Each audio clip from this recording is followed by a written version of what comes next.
الحمد للہ رب العالمین والصلاة والسلام علی حبیبہ محمد وآلہ وصحبہ اجمعین۔ اعوذ باللہ من الشیطان الرجیم، بسم اللہ الرحمن الرحیم۔ وعن ابی ہریرہ رضی اللہ تعالی عنہ قال قال رسول اللہ صلی اللہ علیہ وسلم قال اللہ تعالی یؤذینی ابن آدم یسب الدہر وأنا الدہر بید الامر اقلب اللیل والنہار متفق علیہ او کما قال رسول اللہ صلی اللہ علیہ وسلم۔ حضرت ابو ہریرہ رضی اللہ تعالی عنہ سے روایت ہے، رسول اللہ صلی اللہ علیہ وسلم نے فرماتے ہیں اللہ کریم آدم کا بیٹا مجھے ایذا دیتا ہے، وہ زمانے کو گالی دیتے اور میں زمانہ ہوں، میرے ہاتھ میں حکم ہے، رات اور دن کو میں بدلتا ہوں۔ بڑی عجیب بات ہے رب جلیل کا یہ ارشاد۔ عموماً ہمارا عام انسانوں کا یہ رویہ ہے کہ ایک جملہ کہہ دیا جاتا ہے زمانہ ہی خراب ہے، کہیں کوئی ظلم ہوتا ہے، کوئی برائی ہوتی ہے تو کہا جاتا ہے زمانہ ہی خراب ہے، یا جو کم از کم کہتا ہے بندہ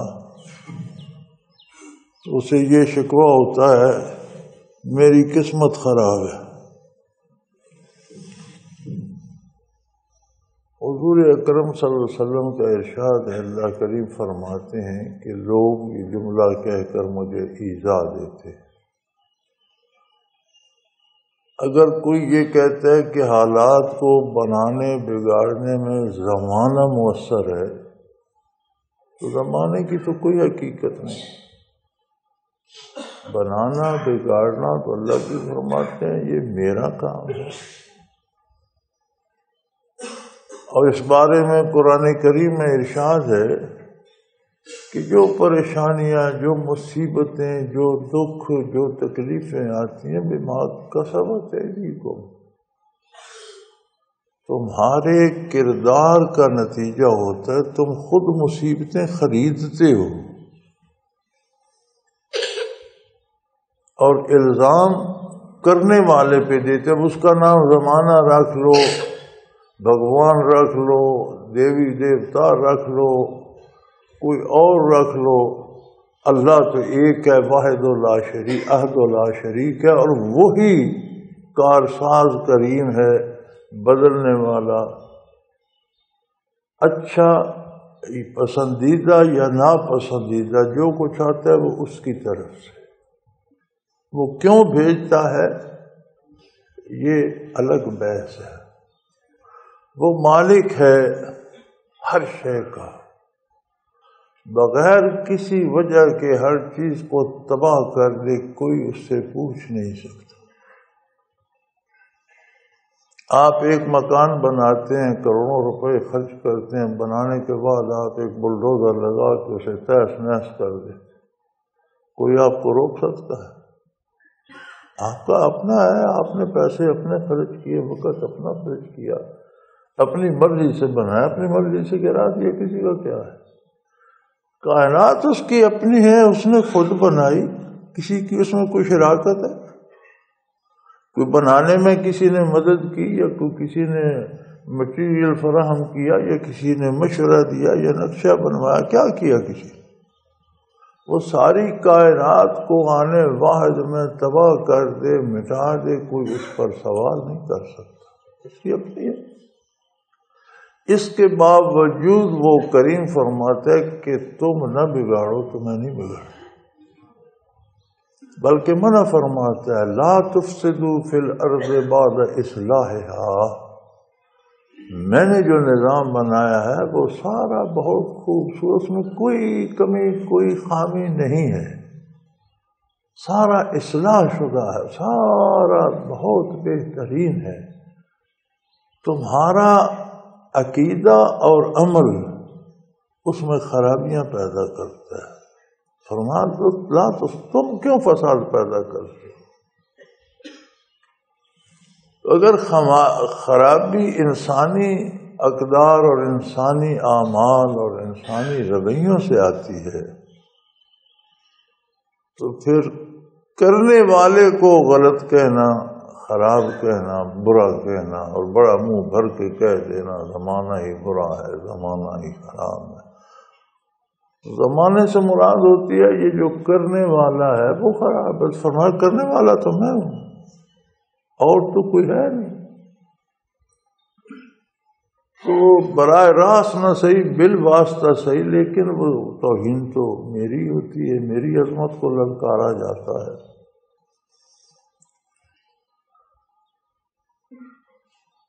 کہتے ہیں میری قسمت ہی خراب ہے۔ میری قسمت بنانے والا خراب بناتا ہے؟ قسمت بنانے والا کون ہے؟ تو غلطیاں کرتا ہے، خراب بنا دیتا ہے، ایسی بھی بات اس نے بڑی خوبصورت بنائی ہے، ہم خود اسے خراب کرتے، ہمارا کردار اسے بگاڑتا ہے۔ اس نے ہمیں اختیار دیا ہے، دونوں راہیں دکھا دی ہیں، ہدینا السبیل اما شاکرا و اما کفورا، دونوں راستے دکھا دیے ہیں، جہاں کھڑے ہو تم یہاں سے دو راستے ہیں، ایک دائیں کو جاتے ہیں، ایک بائیں کو جاتے۔ دائیں پر چلو گے تو یہ شکر کا راستہ ہے، بائیں نکلو گے تو یہ ناشکری کا ہے، ناشکری کرو گے تو اس کے نتائج آئیں گے۔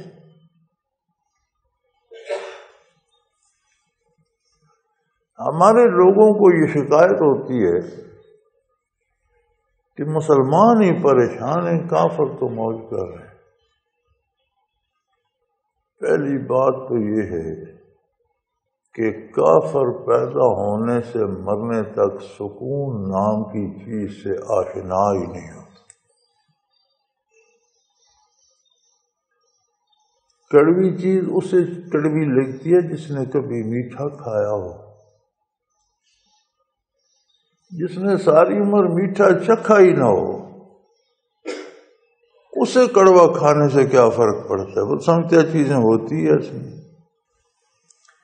کوئی کافر ہوش سنبھالنے سے لے کر مرنے تک سکون کا ایک سانس نہیں لے سکتا،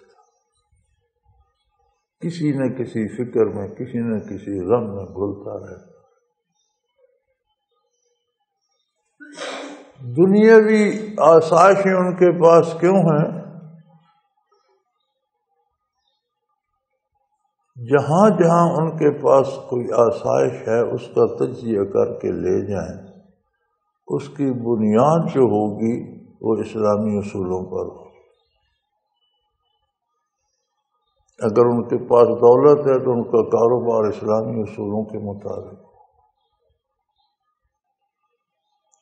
ہم نے تو وہ زمانہ دیکھا ہے نا، تقسیم ملک سے پہلے عموماً ہمارے علاقے میں تو سارے دکاندار اور تاجر صرف ہندو سکھ ہی تھے، مسلمان تو اس کو دکانداری کو اپنی توہین سمجھتے تھے، فوج میں نوکر ہو جاتے تھے یا کاشتکاری کرتے۔ تو انہیں دیکھا تو جس چیز کی زیادہ مانگ بھی ہوتی اس کے ساتھ وہ منافع کم کر دیتے۔ اگر پہلے 2 پیسے لے رہے ہیں پھر 1 پیسہ کر دیں، یہ کیوں؟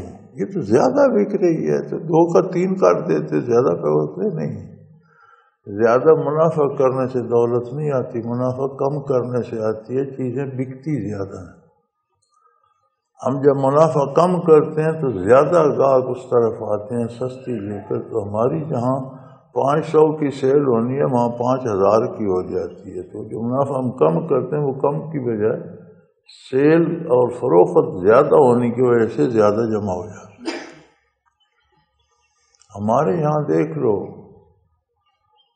کہ رمضان المبارک کے آنے سے ہفتہ پہلے چیزیں دگنی مہنگی کر دی۔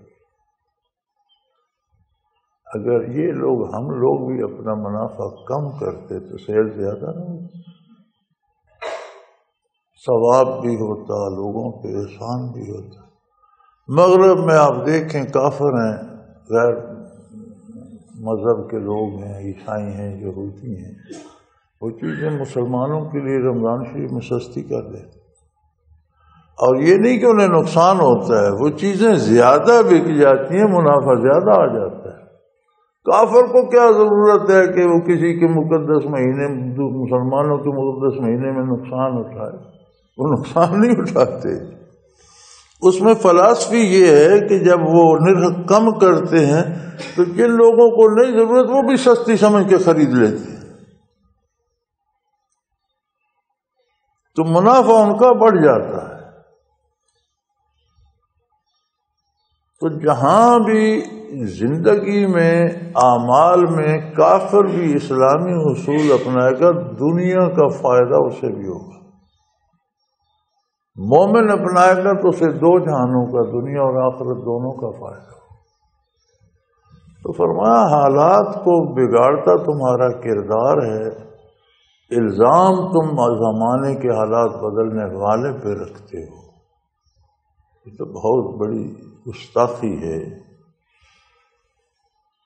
اور اس کا دھیان رکھیں۔ بڑے آرام سے کہ میری تو یہ قسمت ہی خراب ہے۔ اگر قسمت خراب ہے تو الزام تو بنانے والے پر آیا نا۔ ہم کہتے ہیں یہ مکان، یہ دیوار خراب ہے، الزام کس پر ہے؟ دیوار بنانے والے پر ہے نا، دیوار خود تو نہیں بن گئی، جس نے بنائی اس نے خراب بنائی۔ تو جس نے قسمت بنائی معاذ اللہ اس نے خراب بنا دی؟ نہیں، اس نے بڑی خوبصورت بنائی، ہم نے خراب کر، ہم نے اسے بگاڑ دیا۔ اس نے ہمیں جب اختیار دیا تو پھر ہم ٹیڑھے ٹیڑھے چلنے لگے، اس کے اثرات جب آئے تو شکوہ پھر بنانے والے پر۔ تو یہ کسی حال کسی طور روا نہیں ہے، احتیاط کرنی چاہیے، اور کہیں کوئی کمی خرابی دکھ ہے تو توبہ کرنی چاہیے، اللہ کریم سے معافی مانگنی چاہیے کہ اللہ میں، بعض اوقات یہ ہوتا ہے بندے کو پتہ ہی نہیں ہوتا کہاں میں نے غلطی کی ہے، لیکن اس کا رد عمل آ جاتا ہے، تو توبہ کرنی چاہیے۔ اللہ جو میں جانتا ہوں اس سے بھی توبہ کرتا ہوں، جو میں نہیں جانتا اس سے بھی توبہ، جو میں نے جان بوجھ کر کیے ان گناہوں سے بھی توبہ کرتا ہوں، جو نادانی میں ہو گئے میں ان سے بھی توبہ کرتا ہوں۔ اس کا علاج بنانے والے کا شکوہ نہیں، بنانے والے سے رجوع اور توبہ ہے۔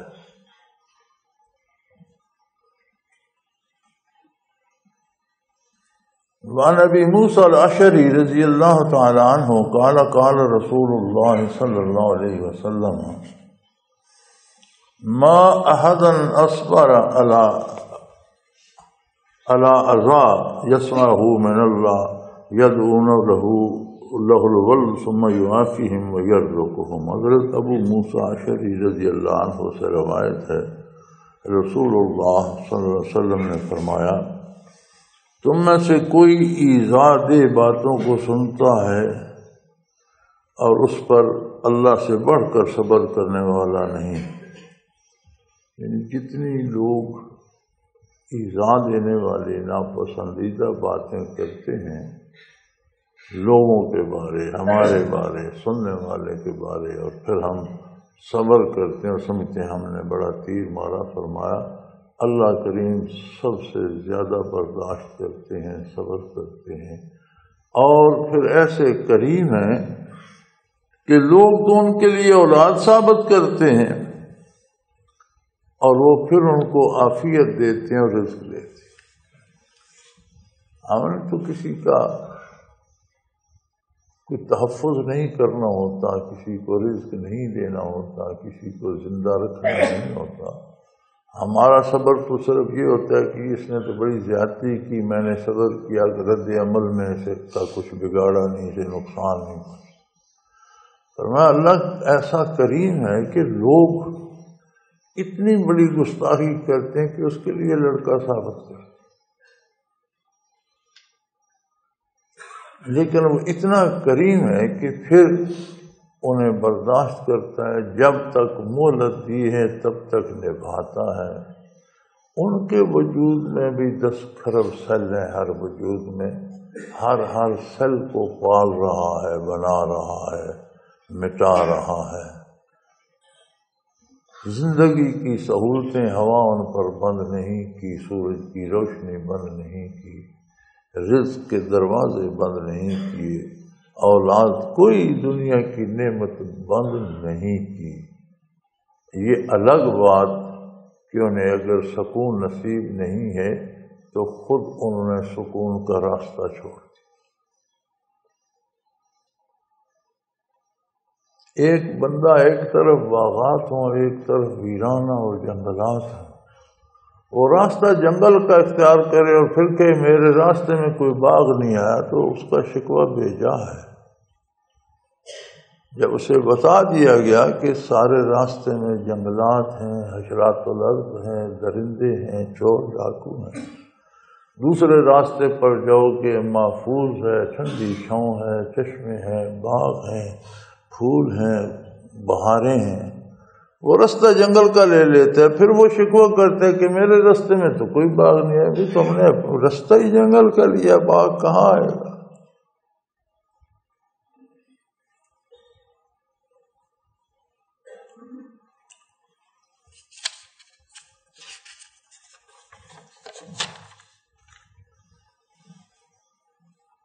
وعن معاذ رضی اللہ تعالی عنہ قال كنت ردف النبی صلی اللہ علیہ وسلم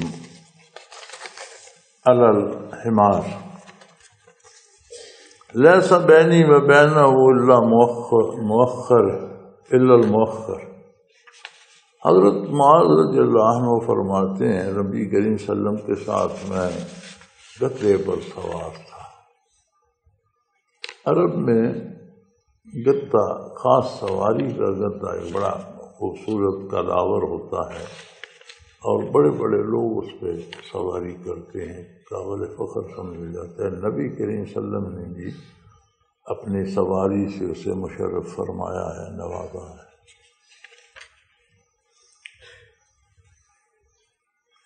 ہمارے ایک ساتھی ہوتے تھے مکہ مکرمہ میں، سراج صاحب اللہ نے محفوظ رکھے اور ان پر رحم فرمائے، تو وہ چابیاں بناتے تھے، تالوں کے بڑے کاریگر ہیں اس میں، اب تو یہی ہوتے ہیں پاکستان میں۔ تو ان کے پاس ایک عرب آیا، گدھے پر سوار تھا، اور مجھے یاد نہیں گاڑی اس کی کمبیوک تھی یا کس طرح کی، بہت قیمتی گاڑی تھی۔ وہ چابی اٹھائی ہوئی تھی کہ میری گاڑی کی چابی خراب ہو گئی ہے، مجھے اس کی ڈپلیکیٹ انتہائی قیمتی کی گاڑی کی چابی اٹھائی، سوار گدھے پر۔ تو یہ ہمارے والے گدھے نہیں، گھٹیا قسم کے اعلیٰ نسل کے کداور اچھے گدھے ہوتے ہیں اور سواری کے لیے استعمال ہوتے ہیں۔ تو معاذ رضی اللہ فرماتے ہیں کہ میں نبی کریم صلی اللہ علیہ وسلم کا ردیف تھا، یعنی آپ کے پیچھے سوار تھا، اور لیس بینی و بینہ الا مؤخرۃ الرحل، اور جو اس پر کاٹھی پڑی ہوئی تھی اس کے پیچھے جو سیٹ بنی ہوتی ہے، لکڑ کی بنی ہوتی ہے، اس لکڑی کے علاوہ میرے اور رسول اللہ صلی اللہ علیہ وسلم کے درمیان کوئی چیز حائل نہیں تھی۔ وقال یا معاذ هل تدری ما حق اللہ علی عبادہ، اے معاذ تو جانتا ہے کہ اللہ کے اپنے بندوں پر حق کیا ہے؟ وما حق العباد علی اللہ، اور بندوں کا اللہ پر کیا حق ہے؟ قلت اللہ ورسولہ عالم، تو میں نے عرض کی اللہ اور اللہ کا رسول بہتر جانتے ہیں۔ یہ صحابہ کرام کی عادت مبارک تھی، جب بھی کسی چیز کے بارے حضور پوچھتے تو اپنی رائے نہیں دیتے تھے، خاموش رہتے تھے اور عرض کرتے تھے کہ اللہ بہتر جاننے والا ہے یا اللہ کا رسول جاننے والا ہے، کیونکہ اللہ کی طرف سے علم براہ راست اللہ کے رسول کو نصیب ہوتا ہے، وہ قاسم ہے، تقسیم کرنے والا ہے صلی اللہ علیہ وسلم۔ ہم وہاں سے خیرات پاتے ہیں تو ہم کیسے جانتے ہیں؟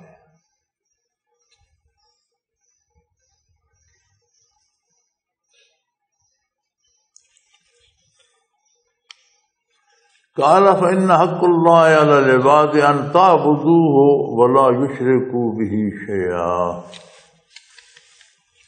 چند الفاظ میں ایک کائنات سمو صلی اللہ علیہ وسلم. آپ کے معجزات میں سے ہے کہ آپ کو جوامع الکلم عطا فرمائے. ایسے کلمات جو لفظ تو چند ہوتے ہیں لیکن اس میں کائنات سمٹی ہوئی. اب ایک چند حروف کے ایک جملے میں پوری انسانی زندگی سمو دی رسول اللہ. اللہ کا حق بندوں پر یہ ہے یا بدو ہو اس کی عبادت کرے. عقیدے سے لے کر تا دم واپسی ہر عمل یا عبادت ہے یا نافرمانی. صرف نماز روزہ حج زکوٰۃ کی عبادت نہیں، زندگی کا ہر عمل اگر اللہ کے حکم کے مطابق ہے تو عبادت. اللہ کا حق بندوں پر یہ ہے کہ جب تک دار فانی میں رہیں نافرمانی سے پوری قوت سے بچیں، اس کی اطاعت اس طرح کریں گویا نماز ادا کر رہے ہیں، حج ادا کر رہے ہیں، جس یکسوئی سے، جس خلوص اور جس یکسوئی سے حج ادا کرتے ہیں. اب اعلیٰ ترین عبادت جس خلوص یکسوئی سے روزہ رکھتے ہیں، اسی یکسوئی سے دنیا کے سارے کام کریں. کسی سے لڑائی ہو جائے تو اپنے لیے نہیں، اللہ کے لیے، اس کی اطاعت کے لیے، ان حدود کے اندر جو اللہ نے مقرر کیے ہیں رہ کر لڑے. وہاں قتل کرنا بھی عبادت ہے، قتل ہو جانا بھی عبادت ہے، جان لینا بھی عبادت ہے، جان دینا بھی عبادت. جہاں وہ امن دے دے وہاں امن عبادت، جہاں وہ جاگنے کا حکم دے دے جاگنا عبادت ہے، جہاں سونے کی اجازت دے سو جانا عبادت ہے. جس طرح کمانے کی اجازت دی ہے اس طرح کمانا عبادت ہے، جہاں خرچ کی اجازت دی ہے وہاں خرچ کرنا عبادت ہے. تو رسول صلی اللہ علیہ وسلم نے فرمایا کہ اللہ کا حق ہے کہ اس کے بندے زندگی کا ہر لمحہ اس کی رضا کے لیے صرف کریں، اور اس طرح کریں وَلَا يُشْرِكُوا بِهِ شَيْئًا، رائے برابر. یا یہ نہیں فرمایا کسی کو اس کا شریک نہیں، فرمایا نہیں، رائے برابر کسی چیز کو بھی اس میں شریک نہ کریں. حکومت کی خوشی کے لیے، کسی بڑے کی خوشی کے لیے، بچوں کی خوشی کے لیے، بیوی کی خوشی کے لیے یہ کام کر کے بھاگیں، اس کی رضا کے لیے کرو. وہ راضی تو سب راضی، وہ ناراض تو کسی کے راضی ہونے کا فائدہ کیا. اور یہ اتنا مشکل کام ہے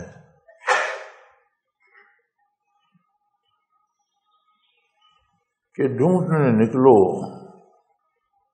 تو شاید عمر یوں ہی لگ جائے. ایسا بندہ ڈھونڈنا جو خوشی غمی کام کاج دوستی دشمنی صرف اللہ کے لیے کرتا ہو، کتنا مشکل. ہماری زندگی گزر جاتی ہے بندوں کو راضی کرتے جو ہمیں جانتے ہی نہیں. او جی لوگ کیا کہیں گے، کمال ہے. پر لوگ کون ہوتے ہیں؟ نہ وہ تمہیں جانتے ہیں نہ تم انہیں جانتے ہو، تو کہیں گے کیا.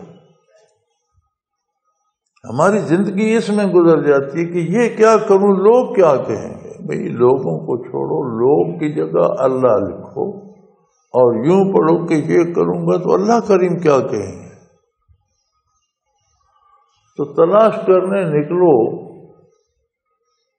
تو بڑی مشکل ہے کہ کوئی ایسا بندہ مل جائے. ہماری زندگی صرف ہو جاتی ہے. یہ تو اس کا کرم ہے کہ اس کے باوجود ہمیں توفیق دے دیتا ہے نماز پڑھنے کی، حلال کھانے کی، کلمہ پڑھنے کی، ناراض ہو کر ہم پر سجدہ بند نہیں کرتا، ورنہ ہم تو شاید سجدے بھی لوگوں کے لیے کرتے رہے۔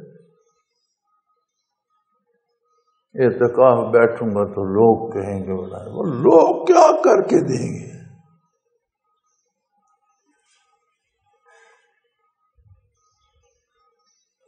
یہ بات نکل جائے، یہ اتنا آسان نہیں ہے۔ یہی تو سارے کا سارا اسلام ہے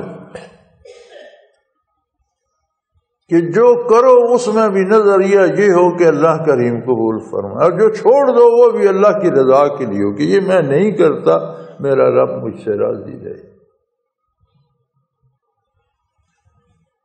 تو پوری انسانی زندگی کا، سوچوں کا، فکر کا تجزیہ فرما دیا حضور اکرم صلی اللہ علیہ وسلم۔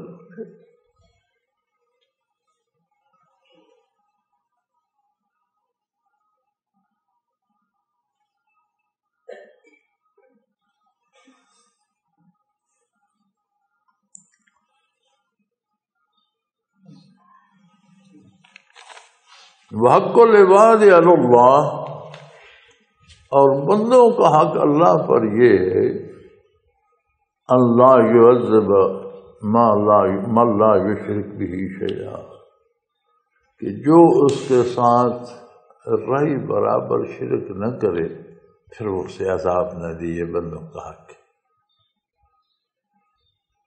جو بندہ زندگی بھر کسی طرح کا کوئی شرک نہ کرے، کسی کی خوشی، کسی کی رضا کے لیے جیے مرے نہیں، اللہ کی رضا کے لیے زندگی بسر کر جائے، پھر اس کا اللہ پر حق ہے کہ اللہ اسے عذاب نہ کرے۔ فَقُلْتُ يَا رَسُولُ اللَّهِ أَفَلَا أُبْشِرُ بِهِ النَّاسِ، تو معاذ فرماتے ہیں میں بڑا خوش ہوا۔ عربوں میں ایک بات تھی، جنہوں نے نہیں مانا انہوں نے نہیں مانا، جنہوں نے مانا انہوں نے ماننے کی حد کر دی، مان کر دکھا دیا۔ اور مکہ مکرمہ میں کوئی منافق نہیں تھا، یا مومن تھے یا کافر۔ مدینہ منورہ میں جب ریاست بنی تو پھر کچھ لوگ ایسے تھے جو کچھ یہودی تھے، کچھ غیر مذاہب کے تھے، انہوں نے ریاست سے فائدہ اٹھانے کے لیے اپنے اوپر اسلام کا رنگ چڑھایا، اندر سے وہ عقائد کی غلطیں دور نہ کی، وہ منافق کہلائے۔ تو وہ بڑے خوش ہوئے کہ یہ تو کام ہو گیا، ہم نے جب مانا تو مانا، بات ختم ہو گئی۔ تو میں سب ساتھیوں کو بتاؤں کہ عذاب سے تو ہم بچ گئے الحمدللہ۔ تو انہوں نے عرض کی یا رسول اللہ، فقلت یا رسول اللہ فلا ابشروا بہ الناس، میں لوگوں کو خوشخبری سنا دوں کہ موج ہو گئی، میں تو کوئی عذاب نہیں ہوگا۔ قال لا، آپ نے فرمایا نہیں، لوگوں کو مت بتانا،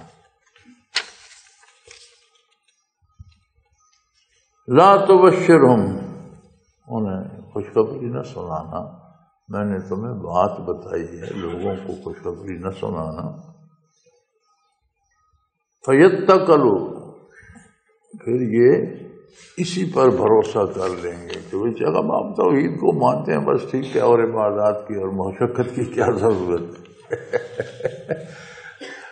تو فرمایا لوگ سادے ہیں، اعمال چھوڑ کر بیٹھ جائیں گے کہ جب اللہ کے ساتھ بھروسہ کر لیے شرک نہیں کرتے تو اور نماز روزے کی اور حج زکوٰۃ کی کیا ضرورت ہے، تو نجات ہوگی، ہمیں زیادہ کی ضرورت نہیں۔ تو فرمایا لوگوں کو نہ بتانا۔ سو انہوں نے اس وقت تو لوگوں کو نہ بتایا، اور وقت وصال، وقت نزع، پھر انہوں نے یہ حدیث بیان کی کہ میرے پاس رسول اللہ صلی اللہ علیہ وسلم کی امانت ہے تو میں قوم کو دے کر جاؤں۔ پھر ساری زندگی انہوں نے اس کی حفاظت فرمائی۔ این نزع کے وقت، آخری وقت جب آ گیا تو پھر فرمایا کہ ایک حدیث میرے پاس محفوظ ہے جو نبی کریم نے منع فرمایا تھا لوگوں کو بتانے سے، لیکن اب میں ساتھ نہیں لے جانا چاہتا، اللہ واللہ کے رسول کی امانت ہے امت کو پہنچا دوں۔ تو بھائی بڑے سادہ سے دو جملے ہیں، لیکن انسانی سوچ اور فکر سے لے کر اور عمل اور کردار تک کی منظر کشی کر دی۔ بنیادی طور پر ہم اگر تھوڑی دیر یہ سوچا کریں، سب چیزوں سے ہٹ کر تنہا خالی ہو کر، کہ میں کس کے لیے جی رہا ہوں، میں جو کام کرتا ہوں تو کیا مراد ہوتی ہے، کہ کون کیا کہے گا، کیسا محسوس کرے گا، جو نہیں کرتا وہ کیوں نہیں کرتا، اور اگر پہلے کوئی کمی ہے تو وہاں مجھے اللہ کریم کا نام لکھنا چاہیے۔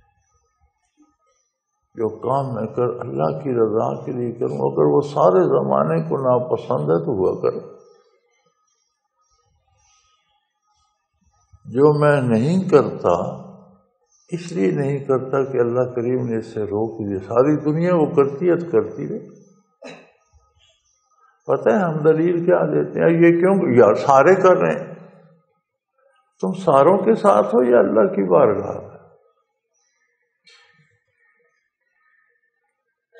نبی اکرم صلی اللہ علیہ وسلم نے یہ بنیادی باتیں تعلیم فرما دی کہ زندگی جو بسر کر رہے ہو کبھی چند لمحے یہ بھی سوچ لیا کرو کہ کہاں بسر کر رہا ہوں، کیوں کر رہا ہوں، کس کی خوشی کے لیے کر رہا ہوں، کرنی کہاں چاہیے، میں کر کہاں رہا ہوں۔ تو اللہ کریم ہدایت نصیب فرما دیتے ہیں، وہ بہت کریم ہیں الحمدللہ۔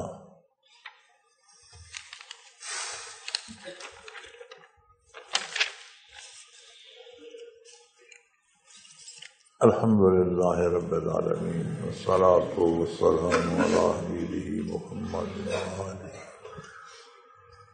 اللہم ربنا لا تقتلنا بغضبک ولا تہلکنا بعذابک واعف عنا قبل ذلک۔